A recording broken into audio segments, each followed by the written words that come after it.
വിപത്തുകളിൽ നിന്ന് എന്നെ രക്ഷിക്കണമെന്ന്. ചില ആളുകൾ എല്ലാം നേടും, പക്ഷെ അനുഭവിക്കുന്നതിന് മുമ്പ് എന്തേലും ഒരു വിപത്ത് വന്ന് അതങ്ങ് ഇല്ലാതാകും.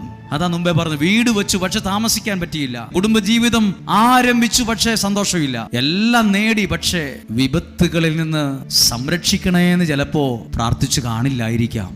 അതായത് നിങ്ങൾ പ്രാർത്ഥിക്കുക, ദൈവമേ എൻ്റെ അതിര് വിസ്തൃതമാകണം, ശുശ്രൂഷ വലുതാകണം, പേര് വലുതാകണം, പ്രശസ്തി വലുതാകണം. അതിന് മുമ്പ് പറയണം, എന്നെ എല്ലാ വിപത്തുകളിൽ നിന്ന് കാത്തുകൊള്ളണമേ. കാണുമ്പോൾ എനിക്കും നിങ്ങൾക്കും ശത്രുക്കളില്ല. പറമ്പിൽ നിൽക്കുന്ന വാഴയ്ക്ക് വരെ ശത്രുവുണ്ട്. ഒരു വർഷമേ ഒരു വാഴയുടെ ആയുസുള്ളൂ, അതിനുമുമ്പ് കൊല കൊത്തും. ആ വാഴയ്ക്ക് പോലും ഉണ്ട് തണ്ട് തുരപ്പം പുഴു, ശത്രു. അതിന്റെ വാഴ എന്നാ തെറ്റ് ചെയ്തിട്ടാ ശത്രുത? അപ്പോഴാ നമ്മൾ പറയുന്നത്, എനിക്ക് ഒരു പ്രശ്നവുമില്ല, എനിക്ക് അങ്ങനെ പ്രശ്നങ്ങളൊന്നുമില്ല, എനിക്ക് പ്രതിസന്ധികളില്ല, എനിക്ക് കുഴപ്പമൊന്നുമില്ല.